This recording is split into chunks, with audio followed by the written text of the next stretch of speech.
dari money.kompas.com. Ini bulan lalu ya, berita 25 Juli 2020.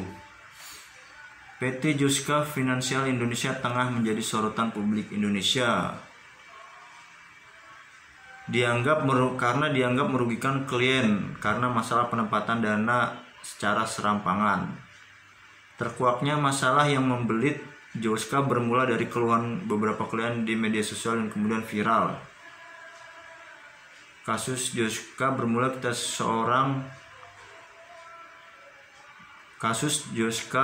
ketika Joska dianggap mengarahkan kliennya menandatangani kontrak pengelolaan rekening dana investor atau RDI dengan perusahaan yang berafiliasi dengan Joska Indonesia, yaitu PT Mahesa Strategis Indonesia MSI, terkait pengelolaan dana investasi. Oh, jadi PT Joska Indonesia mengarahkan si kliennya itu untuk menandatangani pengelolaan rekening. Jadi rekening itu nanti bisa diakses sama Mahesa Strategis Indonesia untuk yaitu tadi membelikan instrumen investasi, misalnya saham. Nah,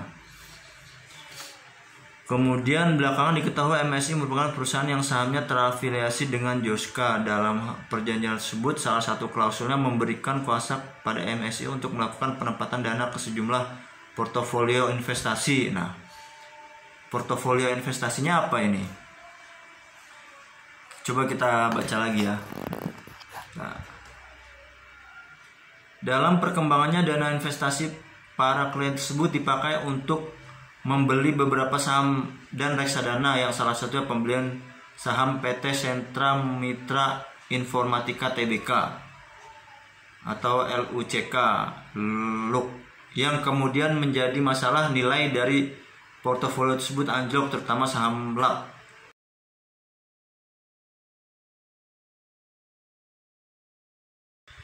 Joska lantas dilaporkan oleh kliennya atas tuduhan penempatan dana yang membuat klien merasa dirugikan. Selain itu, dalam kasus ini terdapat unsur insider trading dalam pengelolaan dana investasi. Insider trading nih, saya belum belajar tentang ini nih, apa nih? Karena saya kalau saham itu ya mau beli ya saya beli langsung gitu, maksudnya saya datang ke perusahaan sekuritas, daftar di situ, saya dapat download di Android untuk aplikasi untuk beli saham. Ya saya beli di situ, beli sendiri gitu. Nah, itulah kenapa kita ya lebih baik beli sendiri lah. Kalau untuk saham doang beli aja yang jelas-jelas untung gitu, kayak Unilever, Astra. Tapi pun itu resikonya masih ada juga. Menurut saya sih saham itu tergolong di high risk ya. Tapi memang kalau untung ya kayak mendadak gitu. Ada saham yang awalnya harga 500 perak selembar, tiba-tiba jadi 3.000 gitu. Dulu tuh kayak apa ya, ke perusahaan konstruksi pas dulu 2014-an itu PT PP ya, kontraktor. Jadi saat perusahaan Pak Jokowi sebagai presiden ini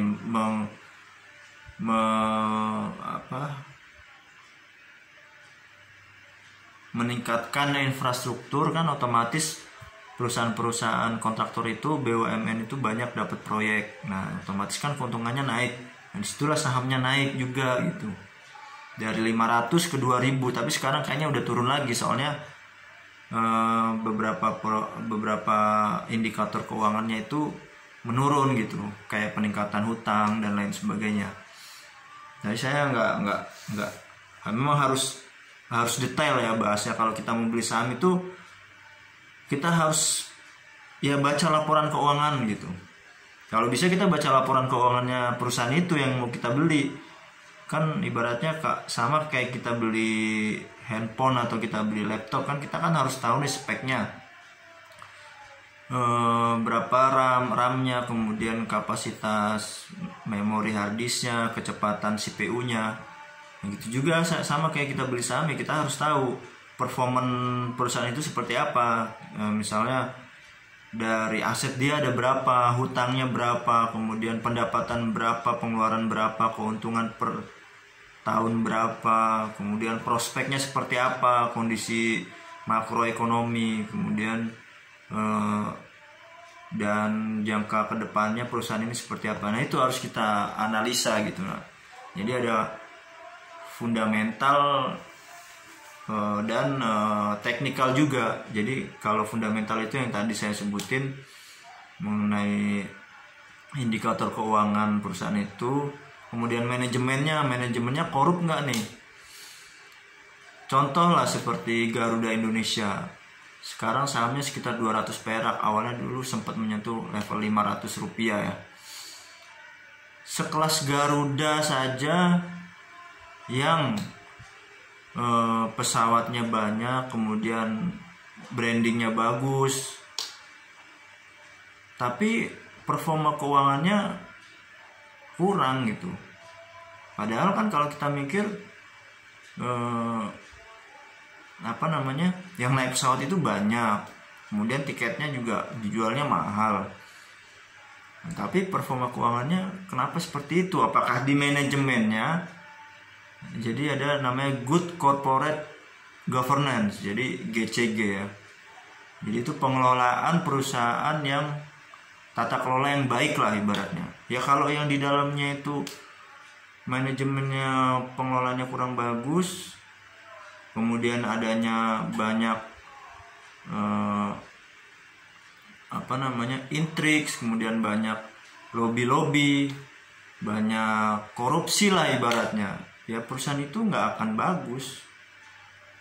Tapi saya nggak menuduh ya, saya hanya memberikan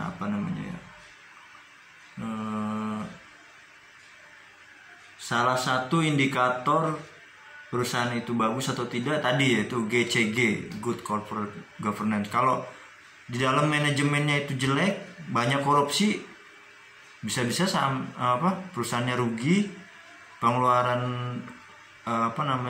pengeluarannya banyak, tidak efisien, ya akibatnya bisa tidak memberikan dividen gitu, tidak untung, ya otomatis sahamnya jatuh juga gitu. Nah, kita lanjut lagi ya. Salah satu klien Joska Indonesia, Yakobus Alvin, merasa dirugikan karena penanganan dana klien Joska untuk investasi yang dianggap serampangan. Dalam akun Twitternya, Alvin mengaku sebagai klien Joska selama periode 2018-2019. Tujuannya menjadi klien Joska adalah berniat investasi rutin di pasar saham. Dengan dibantu ahlinya, total dana aset Alvin yang dikelola Joska sebesar 65 juta rupiah. Namun dia mengaku kaget saat portofolio sahamnya berada di zona merah dengan penurunan mencapai 70%. 60 juta kali 70%. Berarti penurunannya ya adalah 40 juta lebih lah kerugiannya ya. Adapun salah satu saham yang diinvestasikan dan menyumbang kerugian adalah PT Sentra Mitra Informatika Tbk yang baru melantai atau IPO di BEI Bursa Efek Indonesia pada akhir 2018. Waduh, ini perusahaan baru nih, baru kita belum tahu performance-nya. Nah, ini udah saya screen record. Jadi saya ketik di Google LUCK atau LAK, PT Sentra Mitra Informatika. Nah itu cara ngelihatnya gini guys. Jadi kita ketik aja di Google, kalau perusahaan itu dia listing di Bursa Efek Jakarta, artinya sahamnya diperjualbelikan secara publik, dia bisa dilihat di Google historinya, harganya gitu. Sekarang di harganya Rp187. Itu satu hari ya. Kita lihat dalam performanya dalam 1 tahun ya. Di 25 Oktober 2019 turun harganya nih ke berapa? Maksudnya gini, kalau yang menentukan dia anjlok atau tidaknya kan permintaan dan penawaran ya. Kalau dia permintaan saham itu tinggi, sementara penawarannya sahamnya supply-nya sedikit, otomatis harganya dia naik. Nah, seperti hukum ekonomi ininya lah pada umumnya. Tapi kalau harga permintaan itu rendah, ya harganya turun. Kalau dilihat dari analisis grafik teknikal, jadi kan otomatis ini kita bisa menilai bahwa permintaan akan saham LAK ini rendah. Itu permintaan. Kenapa rendah? Nah, itu tadi, ya mungkin nggak banyak orang yang berminat di investasi di sini. Kemudian juga dilihat dari performa keuangannya juga kurang bagus juga, dividennya juga kecil. Mungkin kalau performa dari perusahaan itu bagus, misalnya dia memberikan dividen yang besar untuk per lembar saham, ya mungkin banyak yang beli misalnya gitu. Misal harga saham 1.000, dalam per tahun itu dari 1.000 itu bisa memberikan katakanlah 10% atau 100 rupiah lah. Nah, otomatis ya keuntungannya kan 10%. Nah, kalau 10% itu kan udah di atas bunga rata-rata bank gitu. Kalau kita nanam deposito kan, ini sebagai perbandingan aja ya, itu bisa misalnya 6-7%. Nah, kalau misalnya 10% aja kita dapat dividen, itu udah di atas suku bunga. Ya berarti itu udah dapat dikatakan tuh bagus lah. Tapi kan ini kita beli saham 1.500 dapat dividen 5 perak. Nah, itu nggak sampai 5% pun nggak sampai gitu. Jadi kalau orang mikirnya ya ngapain beli saham ini, lebih baik aku deposito dapat jelas 6%, udah gitu dijamin lagi oleh lembaga penyimpan simpanan gitu dan resmi gitu, sehingga makanya sahamnya jatuh gitu. Nah, kita lanjut lagi ya.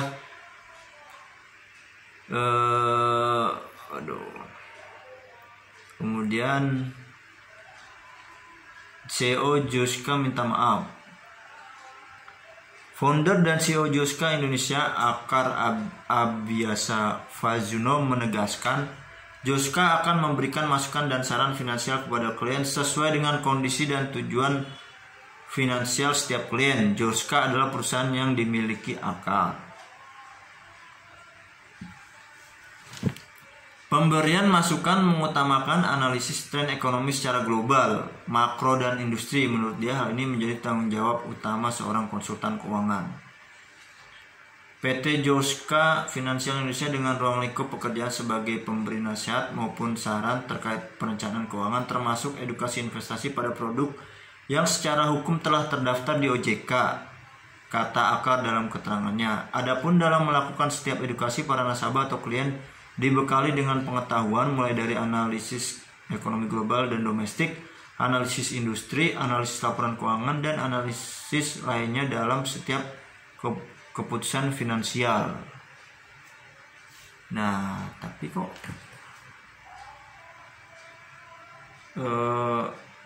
iya memang harus dibekali berita kondisi ekonomi, kemudian fundamental, laporan keuangan, tapi nyatanya yang dibelikan adalah perusahaan yang secara performa baru dan kurang bagus gitu, memberikan dividen kurang bagus juga,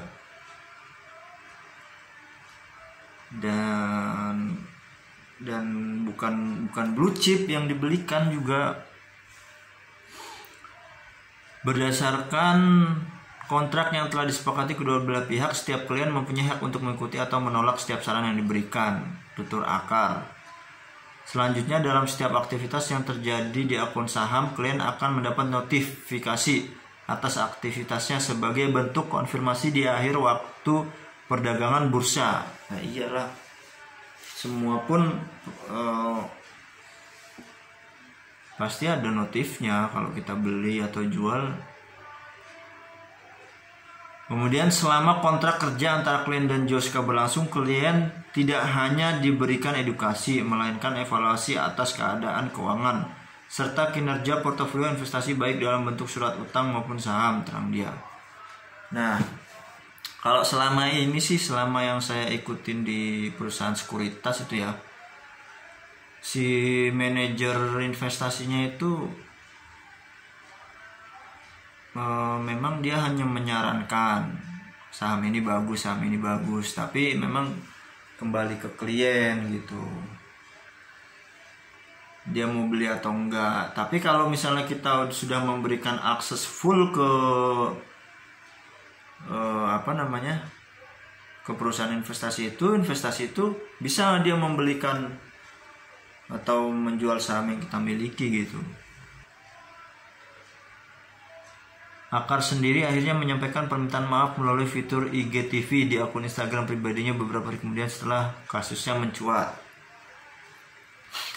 Permintaan maaf dia sampaikan menanggapi beragam pemberitaan yang muncul terkait keluhan klien yang merugi puluhan juta rupiah. Izinkan saya untuk menyampaikan maaf yang sebesar-besarnya kepada klien, kepada seluruh stakeholder di Joska, pada rekan-rekan di industri, regulator maupun masyarakat secara luas, karena kami telah menimbulkan keresahan dan kegaduhan, kata Akar dalam akun Instagram pribadinya Jumat 27 Juli 2020. Dalam video itu Akar mengajak klien dan seluruh pihak yang berkepentingan mencari jalan tengah dan memberikan solusi yang paling baik, sebab dia mengaku hidup dan berkembang di lingkungan bisnis di mana masalah bisnis seharusnya bisa diselesaikan secara bisnis. So let's settle, dan juga ada masalah dengan legal. Saya percaya dengan hukum yang berlaku di negeri ini. Mari kita lakukan prosedur hukum yang berlaku. Kemudian tindakan OJK.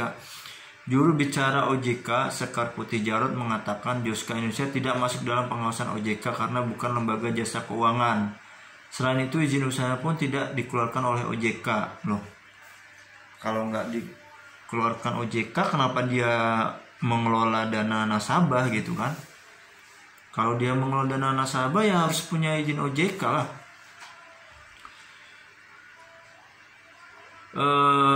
Kendati demikian, OJK telah berkoordinasi dengan Satgas Waspada Investasi untuk menindaklanjuti laporan klien kasus Joska yang masuk ke OJK. Kami sudah mendapatkan laporan terkait hal ini dan telah berkoordinasi dengan Satgas Waspada Investasi untuk dapat menindaklanjuti.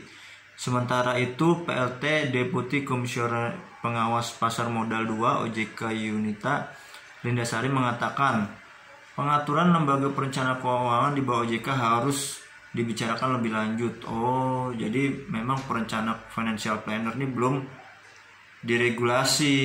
Jadi mungkin yang diregulasi ya selama ini kan bank. Kemudian ada leasing atau perusahaan kredit itu. Kemudian apalagi ya yang di OJK tuh, bank, leasing, terus apalagi ya, kartu kredit kayak apa, kredit online ya sekarang kan lagi heboh, lagi ini juga tuh kredit online. Kemudian kayak perusahaan pembiayaan gitulah. Nah itu yang jelas diatur OJK. Cuman kalau financial education nih, financial planner nih, perusahaan ini belum di bawah kali ya, karena memang tidak diawasi. Cuman kalau saya logikanya, kalau financial education itu harusnya lebih ke konservatif ya. Kalau saya di sini memang memberikan informasi karena saya sudah merasakan ini gitu. Jadi sudah pernah beli saham, kemudian rugi, kemudian beli reksadana juga, kemudian investasi emas, kemudian investasi tanah gitu. Jadi saya tahu gitu, daripada nanti ada yang rugi lagi ya mending saya kasih tahu gitu.